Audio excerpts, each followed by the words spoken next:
It's another uncensored look at the world around you from sisters who will say just about anything to anyone at any time. It's the Uggs. Jamie? I would like to dedicate this song to the future father of my child. Paula? Suddenly they want to put it in my bud. Uncensored as always, it's time for the ugly truth.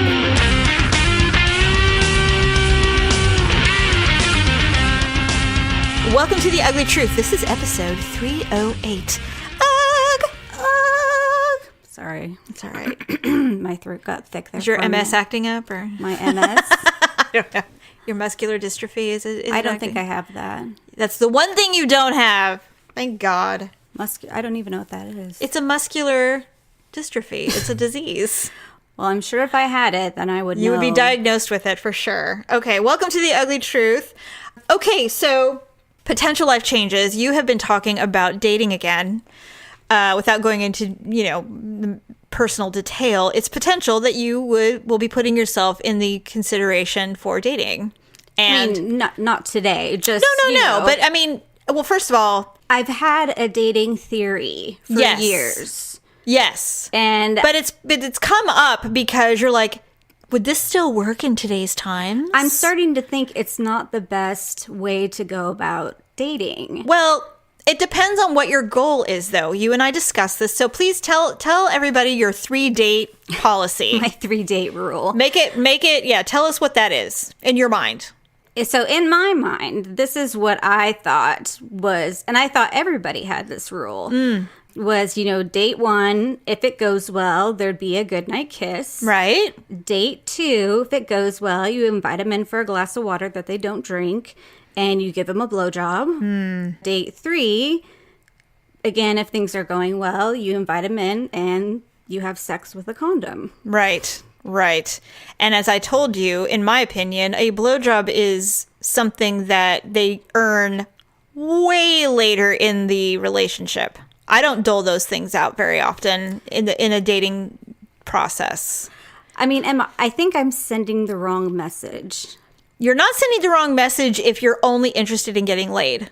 I mean, okay, so that's the message I'm sending. Yes, that's my point, is if you are only interested in just getting a little something, then you're on the right track. But if you're looking for a future mate who will be interested in when you're ill or when you need to go grocery shopping together, perhaps that would not be the quickest route to finding the good ones. Right.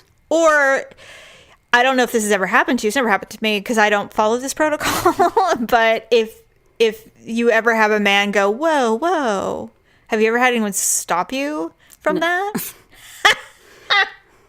I know, that's a silly question. But there could be a gentleman out there who would say, I just met you. Perhaps this isn't the time. I've never heard that before. Right. So what I'm wondering is you might want to tailor that a bit if you were ever to delve into that lane again. Playing hard to get doesn't mean that you don't give it up ever. It's just, you want to get to know someone before you put your mouth on their genitals. Right. I just watched the Burt Crusher stand-up on Netflix, and he said that, he was like, yeah, I told my wife, I'm like, hey, let's have sex. And she's like, yeah, I really don't want to. It was in the afternoon. And she said, no, I don't really want to. He's like, all right, well, how about just a blowjob? And he goes, apparently this isn't a downgrade. This is an upgrade. And I said, yeah, it is an upgrade. You get that later. I don't know why that is. To me, it's a little more of an intimate act. Mm-hmm. So that's why. And I am also one who doesn't mind oral sex. And so I never offer first, is what I'm getting at. I got you. I will reciprocate all day long, but I am not proactive in that department. I'm married now, so there's no rules. We can do whatever we want. But I mean, in the dating world, no. I had a guy once try to make me do it, and I was like, it ain't happening, bud. He's like, not even like a hand job? I'm like, nothing. And I'm like, are you interested in servicing me? Because then I'm happy to reciprocate. That's my role. Isn't that funny? Mm-hmm. He's like, well, how about you do the... And I'm like, no. And I left. Just no negotiation. I walked out. I'm like, nope, good night. And he was cute too. He was a baseball player, really cute guy. And I was like, that's unfortunate. But nope, I am not that girl. But I had also just met him at a bar. So, Well, and I'm just of the mindset that guys anymore that are wanting to date, that they're really not wanting to date. They just want to get laid. yeah, I think that there are apps specifically for that nature now. So I think that's the problem with the online dating thing, is that it's just like the problem in the old school days when you placed an ad, you know, in the newspapers. Did people actually do that? Oh my God, yeah. I mean, where do you think the men for women and women for men ads came from, you know, on Craigslist? I mean, that originated from somewhere.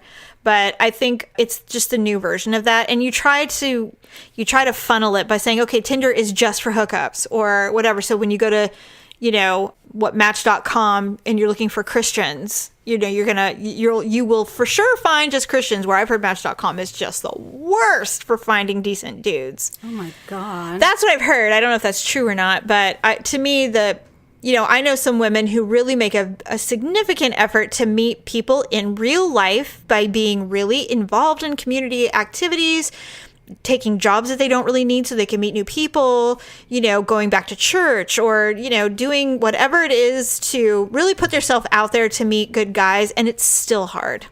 I don't know. That does sound hard. It's a lot of work to find someone decent, I think, anymore. But I struggle because I've never had a hard time meeting decent people. So I don't know that struggle, but I'm not of the mindset that if something were to happen and I was suddenly single, that it wouldn't be difficult for me as well. Well, I've never had a hard time finding someone. It's just finding someone decent. Someone decent. Exactly. And I think that's the problem. And I think after a while, if you had been single for a time, you're like, well, you know, taking a lover is great, but at some point I'd like to have someone I can go to a matinee with and it won't be weird. You know, it's like, oh, I'm seeing you in the daylight. How strange, you know. Right. We both have our clothes on. How strange that, oh, this is what you look like in the daytime. Okay. With the lights on. I didn't know that you liked Dr. Pepper. Right. You know, it's like, you're a vegetarian? You know, it's like stuff that you figure out after. I did have somebody that I only saw on the weekends at night. And one time we decided to go to lunch or something, and it was so awkward. I'm like, this is not meant for us. This is not where we are. I don't think we saw each other after that. You ruined your booty call. My booty call. Yeah. It's like a cardinal sin to do that, by the way. And I did it, and it was stupid. You were a Carrie. Oh, God. I don't know what I was thinking either. It was just one of those things. It's like, it was during the daytime. I'm like, this is so weird. You have clothes on. Oh, you know, it was just a weird thing. Yeah. I don't know, man. I mean, I wish I knew more about dating in today's terms, but I just figure I'm just not going to do it. Yeah, that's kind of where I'm at. I'm just going to hang myself out to dry. And, yeah. It's like, oh, that time of my life is over, and if I want to have sex, I can easily get it. But as far as, you know, long-term relationship, I'm cool with not having it. I have plenty of family and friends. I don't crave companionship. I mean, if I were to be single, you know. But we're different. I know. We are different, aren't we? We're not needy. Well, maybe. No, you know what? You are a pleaser. That, I think, is why you have that 3-date rule. That's true. Is that this is your way of showing that you want to be pleasing, you know, but you're not a concubine. You know, you're a woman with needs, and, you know, you have expectations. It's just that once you dole that out, guys don't see you like that anymore, or certain guys don't see you like that anymore. They don't see it as a sweet gesture. Yeah, they don't think that this is kind. They just think, oh, this is who she is. Awesome. We're going to have so much fun. Suddenly they want to put it in my butt. Yeah, and then you have problems. So, yeah, the dating thing, I mean, you know, I know some beautiful women who are single. Beautiful. And they're wonderful. And I'm like, why are you single? Well, because guys are douchebags, and they're accustomed to the Pornhub, Tinder date. It's kind of that argument that Hollywood has where it's like, well, me too, but there'll always be that one little hussy who'll be happy to serve as the director no matter what. You can't eradicate it. That's the problem. So it's like you have all these women standing up for themselves and demanding, you know, respect and no more casting couch, but there's always someone hungry enough to do it. So you have these standards where I'm not going to do that anymore, but there's going to be some girl or some woman on Tinder be like, come on, boys. She'll be the one. Yeah, kind of feels like I don't have a fighting chance, so I'm just going to sit on the sidelines. I don't know. You're pretty cute. I think you'll be fine. There's a lot of cute dads out there, and you've got a lot of sporting events heading your way. So Maybe. you never know. If you were in that position, I should say. Right. Yes.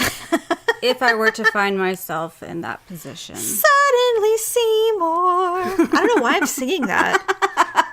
Is that from Little Shop of Horrors? Yes. What is that? That's so bizarre. Okay, so a couple of weeks ago, we were talking about an article you read about how straight women watch gay male porn and why they watch it. And, you know, the uncomfortable discussions that come after producer Dub edits a show always come. And after he produced the show and he came out to me and I said, oh, what'd you think of the show? He goes, it was good. That's the only gay porn you've ever seen?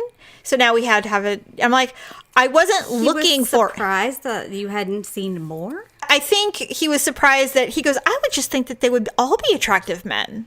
Like not, you know, other types of men, you know, that aren't these thin, nubile men. Well, that's the one video I saw. Right. I've seen a couple too. One that's like that, and then the one that I explained about the giant man who had his butt eaten out by a small man.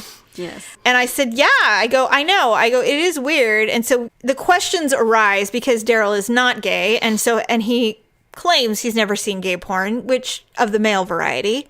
I'm sure he's seen many female ones, but Right. I said, yeah. I go, it just doesn't do anything for me, but I can see. I mean, I can appreciate the male form, but I just don't want to see that. It just feels very graphic. Like I said, I'm like, I don't know. It was very invasive. Yeah, it's just uncomfortable. It's like watching someone have surgery. It's just, I don't want to see that.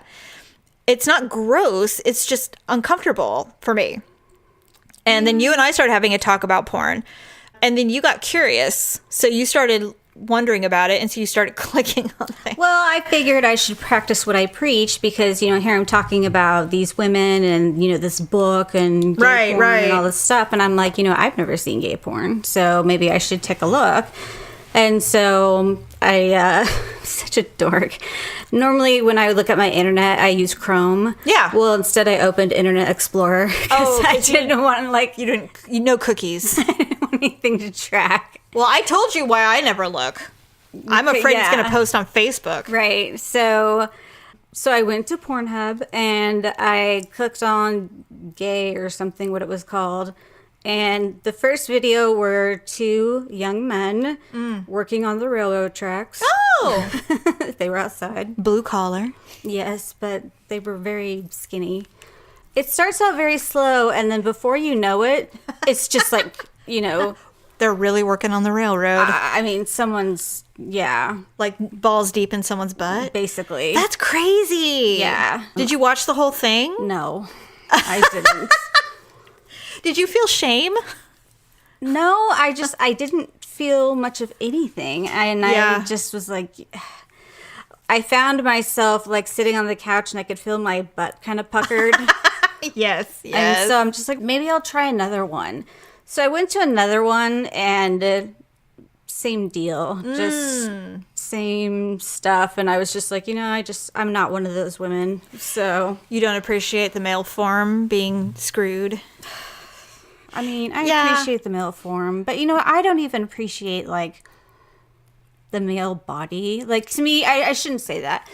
I don't care if it's muscular or Soft. a little soft or Yeah. whatever it is. It doesn't matter to me. Yeah, you don't have a specific type that it must be for you to find attractive. Yeah, I'm with you on that, actually. I'm totally with you on that. Yeah, so Daryl was like, don't you think those guys are gay for pay? And I went, I'm going to say no, because I think I can't fathom a true heterosexual male doing that. I can't fathom it. I don't care how much money you're paying them. I don't think it's possible. What do you think? I don't know. I mean, there used to be like this documentary on HBO. I think the show used to be called Real Sex. Oh, yeah. I remember that show. And, Like prostitutes? But that's kind of different, isn't it? yeah, but they also showed porn stars. And sometimes there were straight guys that were gay. Or like pretended to be gay. They would do the gay porn, even Yeah. though they were straight. But are they really straight? I mean, that's my thing. It's like, maybe I'm super stuck on my sexuality, so I can't fathom the thought. You know what I mean? Like, maybe I'm more heterosexual than somebody else. Because they say there's a scale. There's a scale of homosexuality or sexuality in general. Yeah. Like, there's the people who feel nothing and they're asexual. There's people who are pansexual. They have no qualms about having sex with anyone or anything. There's bisexual, homosexual, whatever. And that there is a scale of sexuality, and where you land on it pretty much determines your ability to do those things sexually. Wow. Yeah. To me, it's interesting. Mm-hmm. I know where I land. I'm not saying that I haven't thought about it, but I also know that to actually do it, to actually have sex with a woman, mm-hmm. I can't even imagine doing it. Like, it frightens me a bit. You're very heterosexual. I am, and I'm cool with that, and I'm cool with women who aren't. You know, it doesn't matter to me. It's sexuality, which is kind of like having a taste in food or preferences. To me, that's really all it is. I guess men could be that way too. I mean, why wouldn't they be? I think women are just so different than men when it comes to sex. Maybe they're not. Maybe they're not as different as I think. I could probably do some more reading on it and find out. I think it's cool that humans there's such a variety. I think that's what I think is the coolest part about it. I'm not into the porn thing, but the fact that there are a gajillion options kind of tells you how much of a variety humans prefer when it comes to sex. Right? I mean, there's stuff on there there's categories on there. I don't even know what it means. Yeah, really. And I won't click on it because God forbid it's something scary. Could be someone screwing a potato. Like, I don't want to know. I don't want to see that. But speaking of, Paul McCartney came out a couple days, or it was a couple weeks. Well, it's been almost a couple weeks now where he came out. He's promoting this new album, and he basically said that he and John Lennon had a circle jerk back in the day. And I remember when I was growing up, that was a big deal. People talked about that. And there was always rumors about these boys that did it. You know, they're like, oh, they had a circle jerk over at so-and-so's house. I'm like, what is that? Because I'm super naive. Yeah. And so finally, I was in high school because there's a punk band named the Circle Jerks. And I finally asked someone, I said, what the hell is this? I've been hearing about circle jerks since like 5th grade. I have no idea what it is. So some really kind boy told me. I know. I had a boy I was dating for a while explain it to me. Yeah. And I said, well, that's disgusting. I'm like, well, how could you do that in front of your best friends? This seems so, God, weird and kind of gay, but I'm not sure. And apparently guys don't see it that way. I don't know what they think. But I told you, I could have died never knowing that Paul McCartney jacked off with John Lennon and been just okay with that. I don't need to know that information.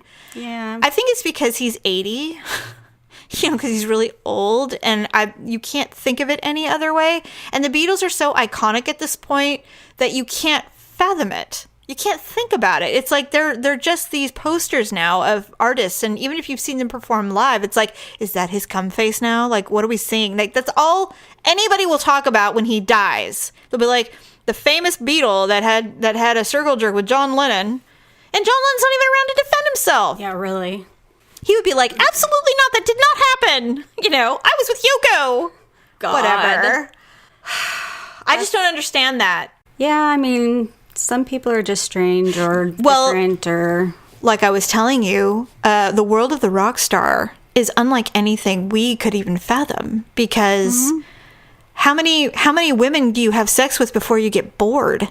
I mean, they're all the same, and after a while they're like, I need a little Flavor Flav, and then they start having orgies or threesomes, and then that gets boring because they've been there, done that. It's like, can you even imagine getting bored having sex? I mean, to me, it's like the most amazing fun thing, but it's like, to be bored, that's when all the weird shit starts. Yeah. That's when all the weird shit begins, and you're like, have you heard what Don Henley does to people? I mean, it's like, I don't want to know. That's when people start keeping like tigers in their house. And,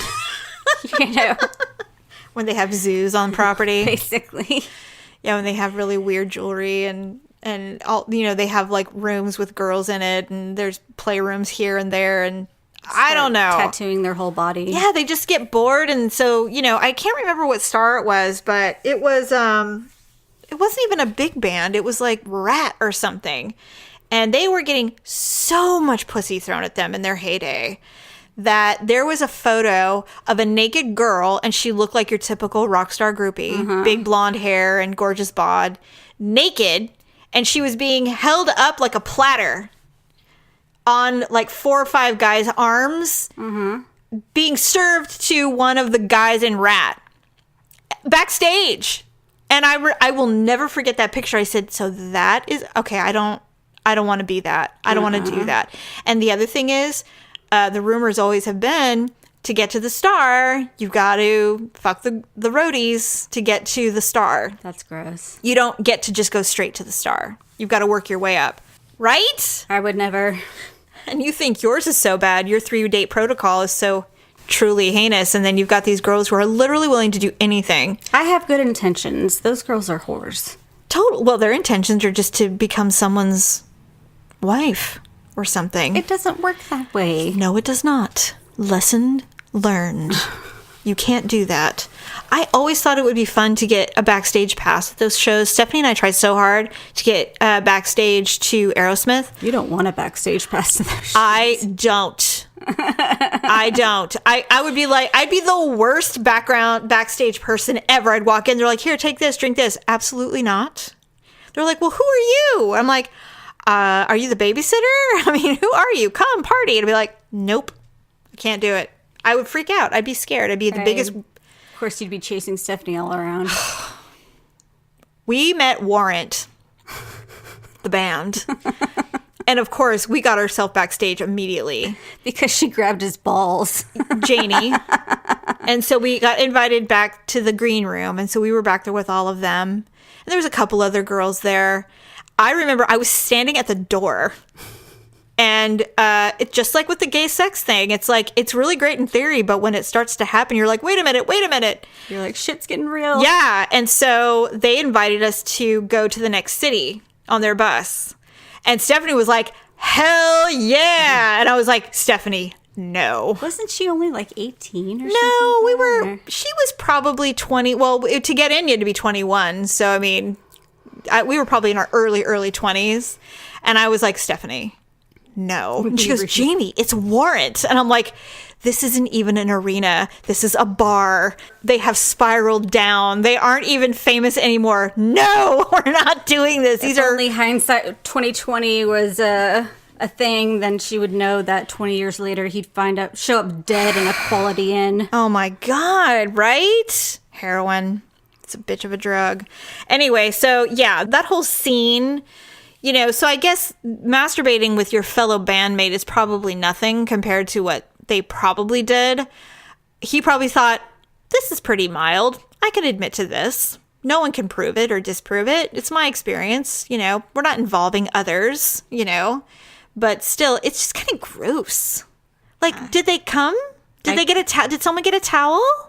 Like, what happened after that? You just, what? Did they come on each other's back? Yeah, like, how close were you sitting? Were you on the couch together, or were you across the room, Did they squirt it in each other's eye? Oh, God. Did you put it on a Pop-Tart? And what happened? Did you finally realize the struggles of a woman? God, I saw a meme. It was so funny. It was a picture of a Pop-Tart with the frosting that you can put on after you toast it. And it's like you waiting there for your guy to come back and get a towel for you, laying on the bed. God. And I'm like, ew, but true. Speaking of sex, you posted a video with our utter distaste of over-the-top weddings. Oh, God. Please tell us what you shared to me today. Well, I mean, my absolute disgust for all weddings. Yes. But this was one I had not seen before. A bride was walking down the aisle by herself with a microphone, and she started singing a Christina Aguilera song to her soon-to-be husband. If I were him, I would have run. But, and so I think he didn't know what to do, so he just started walking towards her. Oh, he did? Yes. I didn't watch the whole thing. Yeah, he started walking towards her, Her father wasn't walking her down the aisle. Oh, this was her day, Paula. Yeah. This was her day. And I was watching the people in the audience, and they're just kind of looking backwards and just kind of sitting there like, so what do we do? Do we stand? Usually you stand when the bride sings. When the bride walks down the aisle. But I mean, I wouldn't stand for a whole song. And so was she going to walk back and get her dad, or what was going to happen? So a few things. One, there are certain artists that one should never try to sing. Mm-hmm. Christina Aguilera, Mariah Carey, and Whitney Houston. Mm-hmm. You don't sing their songs. Mm-mm. They're customed for their incredible talent, and anybody who attempts it will fail miserably. Now, did she sing horribly? she wasn't bad. It was just off. It was just not Christina Aguilera. Well, and it wasn't the place. No. And that's the one thing I hate about some people's weddings, when they force you to, like, be exposed to their weirdness or, like singing. Like, I'm paying for this. You will watch. You know, I'm sure when everybody went to that wedding, they didn't expect a show during the ceremony. They just thought maybe a dance, a toast. They're just like, we're just going to have to sit here and listen to them do their vows. A hunk of cake. And I'm sure there was more singing at the reception. Oh, you know there was. it. You know she had a ballad to sing to her family or, you know, the father of her child. You think she's one of those people, she's like, I would like to dedicate this song to the future father of my child. Darling, this is for you. And she was actually really pretty, and the husband was kind of fuddy-duddy. Having my baby. What a wonderful way to say how much I love you. Sing along, everyone! Yeah. And everyone's just like sitting there staring It's like, at her. we have a babysitter. Well, if she's that beautiful and he's a goof, I mean, maybe she just wasn't getting any bites. So she finally just settled for someone who will allow her to sing whenever she wants. Is that what you're saying? Maybe she's a karaoke queen, and she had to incorporate this into her plan. I couldn't. No. I don't know. I think karaoke at a reception would be a bad idea because it would never end. I've been to a wedding where both the bride and groom thought they could sing. Oh, fun. And so they serenaded the whole audience with like multiple songs. How lovely. Brought out their guitar. And Charming. No. I mean, look, obviously people could do whatever they want, but if you have over 100 people at your wedding, you can pretty much assure that no one cares. Yeah. You know, they're here to celebrate your life choice. They got you the gravy boat. Thank you for the food and the beverage, and congratulations. Mm-hmm. And then let's just call it a day. You know, if you want to continue on with the after party, by all means. But it's like, so long, farewell. So the time has come. That would be my karaoke. They're like, Jamie wants to sing a karaoke song. The time has come.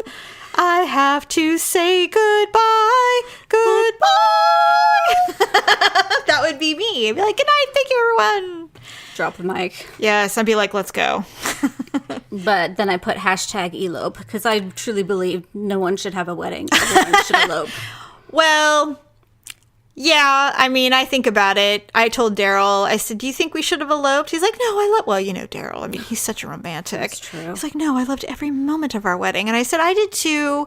I really did. It was simple. It wasn't garish. There was no weird demands. You know, we just kind of hung out. The only thing I regret is we had to have a cash bar because we were poor. Mm-hmm. And people who were coming were drinkers. Mm-hmm. And we only could afford what we could afford. So, I mean, I'm bummed about that. And so when people say, if you have a cash bar, then you should just not have a wedding, you know. Mm-hmm. Others say, if people want to get hammered, let them do it on their dime. Mm-hmm. You're not responsible to get them so liquored up that they can't walk. That's not the point, you know. So, I mean, we did offer alcohol. It just wasn't a full bar. Mm-hmm. I regret it a little bit because our wedding was small. It wasn't even like we had 300 people. We had like 75 people at our wedding. It was mostly family. So I wish that we had ponied up the money for the bar. That's like the most expensive part, though. It's very expensive, but I guess if my parents had paid for our wedding, it would have been different, but we paid for everything. So our parents didn't pay for either of my weddings. Right. And they won't pay for the next one either. Well, so you know, I'm getting close to Elizabeth Taylor land. You're not. That's crazy. And if I elope, then no one has to pay for anybody's drinks. Well, our sister eloped. We Yes, didn't get to that's enjoy true. that wedding, her second wedding. I'm not sorry about it. I'm not either. I mean, we're not those kinds of people where we have to celebrate an event even after the fact, but it would have been nice to have at least known that she got married again. But I guess when you're with someone for so long, it's technicality, really. You know, she'd been with her husband now for almost 20 years. So, you know, it was kind of more of a technicality that they just got the paperwork. So that one doesn't feel so bad. Right. But of course, her husband was like, "Are you sure you don't want to have like a little dinner or anything?" She's like, "No." She just didn't. Probably were fighting that day. Probably. They're like, "You should just be glad that I'm even here today. I'm taking off work for this." You know? God. Yeah, if I ever had to get married again for whatever reason, I would elope too. I would not do the big to-do. No way. I mean, and plus after a while, when you're older, doesn't it feel like kind of inappropriate? That's what I think. I mean, when you're young and 20 and you got your whole life ahead of you, I get it. But when you're like, you know, over 30, is it really appropriate to have a big glam wedding? Or when Especially you're- if it's not your first wedding. If you're over 40 and it's going to be your third wedding, does it really seem appropriate to have Register for gifts and have the whole to-do. I don't think so. I don't know. I mean, first of all, you can do whatever you want. Anyone can do what they want. You're paying for it and you want to celebrate the love, by all means. I think it's great. It's just for me, it's, and I wouldn't harshly judge someone, but I definitely wouldn't do it myself. No. I'm trying to just be nice. No, it's ridiculous. Weddings are such a waste of money. Thank God we don't have any coming up. No, we don't. I'm so glad about that. I think just because our experiences with our weddings were so... I mean, ours was okay. Ours seemed all right. But the other ones, I mean, there's so many horror stories with our... I mean, Stephanie can't stop talking about her first wedding, about how all the things that went wrong on it. Hers was fine. No. She, unfortunately, listened to our mom on everything. So Mom basically dictated everything that happened, and Stephanie hated everything that happened. Stephanie was 19. I know. It's true. I don't know that she would have done much better. I think that she wanted to elope, from what I recall. She had the local vocational school make her wedding cake, and our stepdad drove it up because she got married in Tahoe. And it started to fall over, and he didn't know. So it was all like collapsing at the wedding reception. It was off-white. It was off-white with a cardinal blue. I wore a red dress as her maid of honor. That dress was pretty. You think so? Yeah. Yeah, I thought it was very 80s. Well, I guess it was kind of the early 90s. So Like 1992. yeah, that's true. Yeah, and then her baby was really sick. Lauren was really, really sick. And she insisted that no one Was touch her. allowed to touch her. Yeah. So I had the honor of holding her in the whole chair. time. And I was in the throes of puberty, Oh my God, you were so young. so I looked ugly. You did not look ugly. Oh, Stop it. please. Hey, what about at my wedding? You didn't look ugly at my wedding. Yeah, it's because I was a senior in high school. Oh, well, that's nice. All right, so enough with the wedding bashing. Right. Congratulations to all of you women who are having fall weddings. I'm sure they will be beautiful. Enjoy your sticks and mason jars. So speaking of, it's time to go to our H-Uglee and Awkward Moments of the Week, sponsored by lipandclip.com.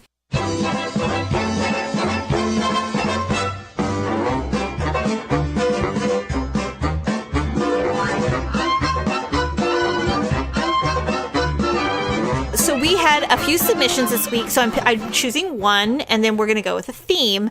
This listener, who's totally beautiful, like I was telling you, our listeners are so good looking. We don't have any ugly listeners. None. No. It's crazy. And I said, you know, when we get famous and have a meet and greet, we're going to have security. Because Yeah. all these beautiful ladies, I All mean, the guys are going to be like, what? they're like, what's going on? Is that a pretty girl convention? Let us 'Cause in. They would want to come in and go, hey, what's up, ladies? And if they're listeners of ours, going to be like, get out. No, and no. Okay. So this is the first one. This is about people who deliver or serve papers. Like you okay. have been served, or if you deliver flowers or pizza or whatever. So this is the first one. It's a small one. I was a flower delivery driver, and I was making a delivery to a nursing home. I went to the front desk, and, because we're awkward, we can't just be normal. Mm-hmm. I have a delivery for an Audrey Wagner. Where might I find the young lady? Being funny. The front lady is angry, and she goes, she just died. And exactly. Oh. And so he's like, sign here, please. Because he has to deliver the flowers anyway. Sign here, please. She signs scribbly. And he's like, there's nothing more I can do here. And he runs out. Oh my God. I wonder if that happens a lot. Maybe. They just sign. I think he wanted to personally deliver the flowers, And she's like, there's no one to deliver to. She's dead. Oops. That's horrifyingly embarrassing. Especially, and of course, that would be my luck. I'd walk in and be like, where might I find the young bride? Yeah, right. She's like, well, she's dead. Where can I find the young lady? Yes. At a nursing home. God, that's the worst. All right. Well, that is very awkward. So here's the one from our submission from one of our lovely listeners. My boss was suing the person who they got into an accident with because they were refusing to pay for the damage. She was a younger girl. We'll call her Becky. So he asked me to serve her because we were kind of the same age, and so she wouldn't think anything of it. So Right. I went to go serve her. I went to her house, and an older woman answered the door, and I asked for Becky. The older woman was her mom, and she hugged me and said, oh my God, it's been forever since we've seen you. Becky will be so excited to see you. I didn't know what to do. I just smiled awkwardly, and the woman yelled, Becky, come here! I have a surprise for you! So Becky comes down the stairs and sees me, and she's confused because we don't know each other. Mm-hmm. And I hand her the papers, and I said, hi, Becky, you've been served. And I walked away to two stunned women who had no idea what had just happened. At least she got her served. Well, what's funny is I'm like, the mom fucked her over because she thought she was someone that she had known her whole life. Mm-hmm. Shows you how much she pays attention to her friends, Right. her daughter's friends. And then the girl comes down, she's like, who is this? Hello? Hi, Becky. Here you go. You've been served.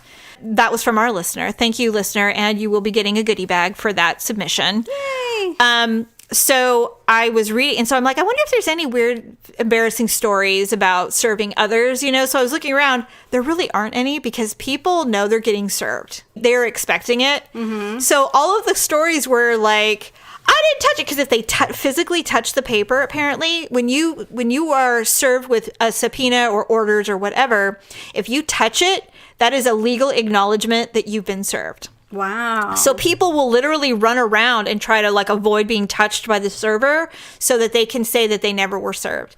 And so the other thing people will do is they'll get really angry and they'll be like, you have no right to serve me. I have no idea why you're here and everything like that. So they'll put the service on the floor and they'll say you've been served.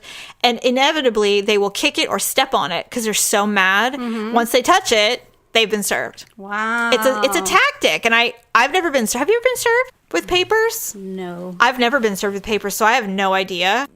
People who are served with papers where they are avoiding something like being sued or whatever, mm-hmm. that's why being someone who serves warrants or whatever, it's a really dangerous job. I read this one story about a guy who he did it for a living, and he went to this guy who hadn't paid his rent, and he was squatting in his business. Mm-hmm. And so he knocked on the door because the guy saw him coming, and he's like, Mr. X, is that you? And he showed him the paper. He goes, I'm here to serve you your warrant. And he's like, get out of here. Just get the hell out of here. I'm going to call the cops. And he's like, oh yeah, go ahead. Call the cops. I need backup. So he called the cops. The cops show up, and he's sitting in his car. So he gets out of the car, and they're like, are you the one that called? And he's like, no, I'm the one he called on. I'm here to serve him with a warrant. And he called the police, which is hilarious. Mm-hmm. And so they're like, all right. So they open up the door, and the guy is losing it. He's so angry. And he's like, you arrest him. Da, da, da. And he's like, we're not going to do that, sir. So they took the warrant and they gave it to him. Mm-hmm. So not only did he get served by 3 cops, he almost got arrested. Wow. For being a dick. I'm like, just take the damn paper. I don't get it. Like, talk about not wanting to acknowledge that there's a problem. It's like, don't touch me. They literally will tap you on the shoulder with the paper and hand it to you. I had no idea that it was such a process. I know someone who was a process server, and he got his ass kicked regular. Ew. They're violent. It's crazy. It's a dangerous job. I wouldn't want to do that or repo someone's car even. Yeah, that'd be the worst. Ugh, it'd be scary because people get really mad. Even though they deserve it, they will be violent. So anyway, those are my ugly and awkward moments. Thank you for your submissions. Always an interesting pile of stories. I love the stories personally. I think they're cool because they're unlike anything we've experienced. Yeah. So I love that. Well, I think that's a wrap for this show. Thank you, everybody, for listening. Please visit us at lipandclip.com for your makeup needs, and also visit Amazon and do some shopping. Like I've been mentioning, they have some Halloween costumes. That's just around the corner, so check it out. What are you going to do? Are you going to do anything for Halloween? That is so far away. I know, it's 2 months away, but you have to order early because they run out of stuff. Well, the kids have been talking about their costumes. Oh, is Ryan going to dress up still? Well, that's the thing, as I don't know at what point you have to stop. Well, I think you can always dress up. It's trick-or-treating that changes. Because I don't think the schools, at least around here, they don't really allow for mega costumes at school because they consider them a distraction. But I know that at some level, they transition from trick-or-treating to Halloween parties. But I think Ryan has one good year left because he's only a 7th grader. Right. So he's got one good year left. And then if he has no plans, that's when you send him out with his sister. But, I mean, Olivia's still got a lot of time. No, she's got a lot of time. But Ryan probably has 1 year left. If he has friends, they'll go trick-or-treating together this year. And then after that, by 8th grade, you usually have to put a kibosh on it. You have to say, look, dude, you're 14. You're scaring neighbors now. Right. You can't show up at your door with a pillowcase and ask for candy. At some point, it gets awkward and uncomfortable. So you have to either escort your sister around or you go to a party. Right. So, but still, costumes always. And he's not really into the gory stuff. He likes unusual costumes. Yeah, it just depends on His what imagination. he's into. I don't know if he'll feel comfortable or not doing a costume this year. Really? So we'll have to see. Oh, okay. Yeah, I can't figure out what I'm going to do. I always like to get a wig. He's like, you're going to buy a wig, right? I'm like, yes, I'm going to get a wig. But I was thinking about Wonder Woman. Oh. But not the whole costume. No. So I don't know if I'm going to do that or not. We'll see. We shall see. But that's, pretty far away. Yeah. So we'll see what Halloween brings. So anyways, other than that, everybody have a good day and we'll see you next time. Bye. Bye. That's a wrap. Thanks for listening and sharing the show. See you next time on The Ugly Truth.